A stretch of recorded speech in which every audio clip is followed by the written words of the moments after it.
Le kiosque d'Europe 1 et toutes ses plumes, c'est un nouveau rendez-vous. Tous les matins désormais, on se retrouvera pour parler de la une des régions avec Marion Calais, de la presse internationale avec Jean-Philippe Ballas. Axel de Tarlet vient nous raconter la une de l'Écho. Et puis Eva Rock nous dit ce qu'il faut regarder à la télé ce soir. Mesdames, messieurs, bonjour. Bonjour Thomas. On commence avec vos quotidiens nationaux. Vous vous souvenez de la formule de Nicolas Sarkozy? Avec Carla, c'est du sérieux. Oui, et bien ce matin, le Parisien aujourd'hui en France la remet au goût du jour et pose la question: Valls-Gattaz, c'est du sérieux? Bon alors la différence, vous le voyez sur europe1.fr, c'est qu'il y a un point d'interrogation et que pour l'instant, aucun ne fait chanter l'autre. Tony Truant également, le « Moi, j'aime l'entreprise » du Premier ministre qui fait la une des Échos. C'était hier, toujours au MEDEF. J'avoue que le papier qui m'a le plus scotché ce matin, on le trouve en page 8 du Figaro. Son titre: La Bolivie autorise le travail des enfants. Là-bas, une nouvelle loi permet et encadre le travail dès 10 ans. À 10 ans, ils peuvent travailler à leur compte et à 12 ans, ils peuvent carrément s'engager auprès d'un patron. Dans le pays, ce qui est étonnant, c'est que ça ne choque pas grand monde. Ils ont même un syndicat qui les représente et le président bolivien, Evo Morales, estime, lui, que le travail des enfants permet de développer leur conscience sociale. Vous savez combien il y a d'enfants qui travaillent dans le monde, recensés par l'OIT, l'Organisation internationale du travail? Non. 168 millions. Beaucoup, dont 13 millions en Amérique latine. Enfin, je vous conseille le Vanity Fair du mois de septembre pour son enquête « Comment la Chine vole nos secrets ». On y apprend, grâce à un rapport ultra confidentiel remis il y a quelque temps à l'Élysée, comment l'espionnage chinois a fait de notre industrie une priorité. Alors ça va de la drague des retraités chevronnés qui parlent un peu trop, soit parce qu'ils sont gentils, soit parce qu'on leur graisse un peu la patte, au placement de vrais faux stagiaires chinois dans nos entreprises. Ils forment, écrit Vanity Fair, une véritable armée d'espions motivés bénévoles au service de leur pays. C'est mieux qu'un James Bond, moi je vous le dis. À la une des régions à présent, Marion Calais. Allez, on joue au tennis avec vous ce matin. On joue au tennis et on va jouer un certain temps, je vous propose à tous. 1h31 en fait pour le record de l'échange le plus long en tennis. Un échange Seulement. 1h30. Oui, nous sommes... La balle, c'est Jean-Philippe Ballas qui fait la balle. En fait, nous sommes au début du deuxième jeu, dans le premier set d'un match qui s'est déroulé le 17 août dernier dans un tournoi entre deux jeunes à Coutances. Ils ont 13 et 14 ans. Ces deux jeunes s'affrontent, donc le deuxième jeu débute dans ce premier set et là chacun opte pour la même stratégie, c'est-à-dire on ne prend pas de risque, un peu la Björn Borg à l'époque. On évite les couloirs, on vise le milieu du terrain, on fait des petites balles en cloche, etc. Le problème, c'est que du coup, l'échange s'installe.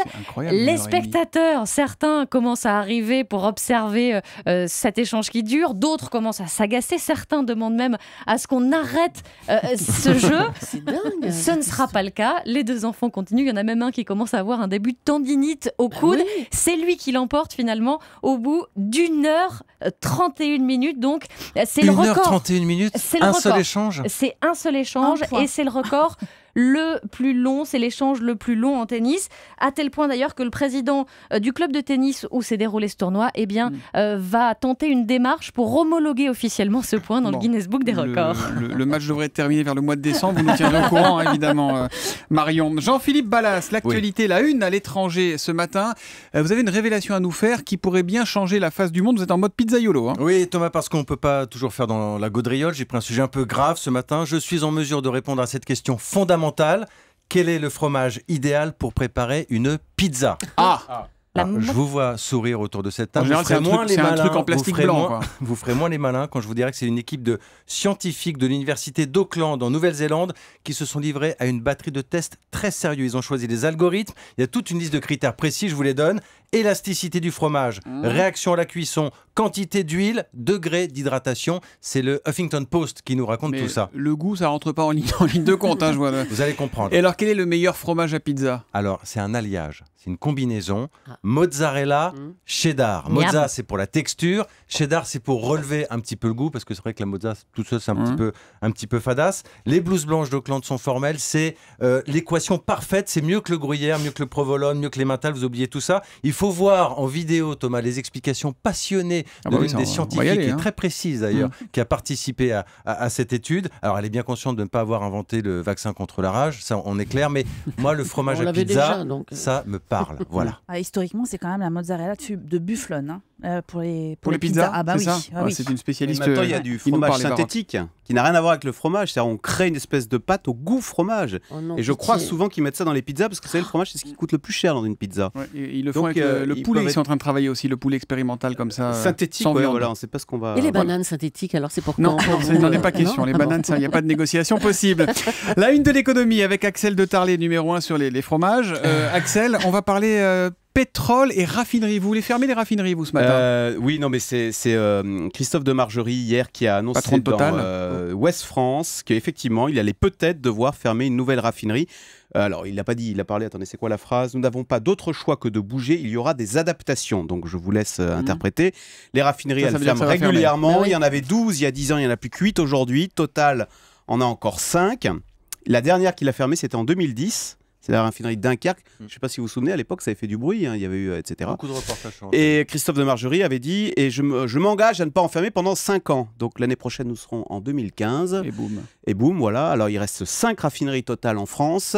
Il y en a une Donge. Alors Donge, c'est en Loire-Atlantique. Une à côté de Rouen, une à côté de Lyon, une à côté de Paris et une à côté de Marseille.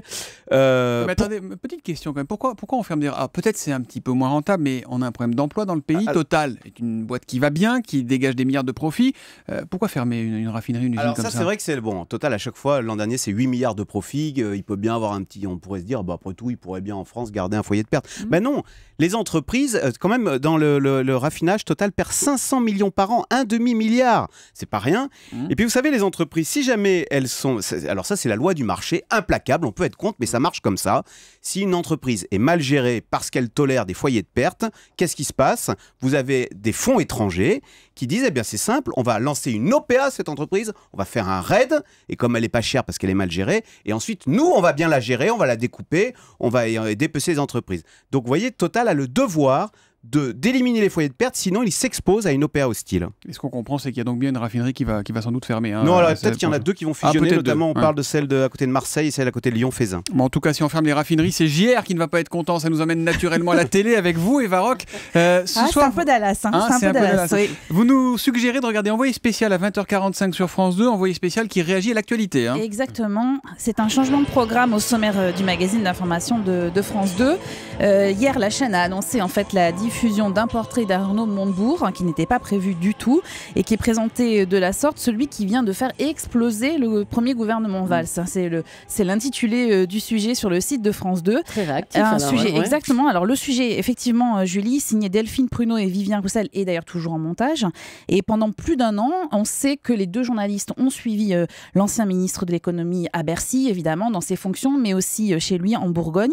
Et alors, de toute évidence, à en croire l'extrait qu'on a pu visionner, Arnaud Montebourg est quand même fidèle à son personnage, pas franchement langue de bois, et surtout quand il s'agit d'évoquer ses relations avec François Hollande. Quand il y a eu le plan de sauvetage, j'ai consulté toutes les forces du département, toute la population. Je suis allé dans les cantons, j'ai passé des soirées avec les gens pour leur expliquer dans quelle situation très difficile on était. C'est ce que devrait faire Hollande avec la France. Il ne le fait pas assez? Pas assez. Vous lui dites ça? Oh, je lui dis tout, moi. M'écoute pas, mais c'est pas grave ça. Il était déjà ministre, on est d'accord. Alors, il était ministre à ce moment-là, quand les caméras le suivent. Voilà. Et alors, vous allez voir, c'est un long portrait qui vient d'ailleurs étayer un livre qui est attendu en librairie le 10 septembre, qui est signé par un journaliste, Valentin Spitz, voilà, Le Mois Président, et dans lequel on découvre cette phrase qui est un peu en adéquation avec ce qu'on vient d'entendre. Hollande ment tout le temps, c'est pour ça qu'il est à 20% dans les sondages. Il ment tout le temps depuis le début. Alors, à se demander s'il a été démissionnaire ou démissionné, voilà. Ça, de toute évidence, il avait orchestré Franck Ferrand, son ça départ. c'est déjà une autre histoire. Exactement. Merci à tous. C'est donc à 20h45 Envoyé spécial avec un sujet tout frais, tout chaud ça sur montre que c'est bien son style. Oui. Ça montre que c'est bien lui. Ouais, ça montre que c'est bien son style qu'il a perdu et non pas ses idées. Moi, c'est ce que je pense. Dernière analyse économique signée Axel de Tarlet. Rideau sur le kiosque.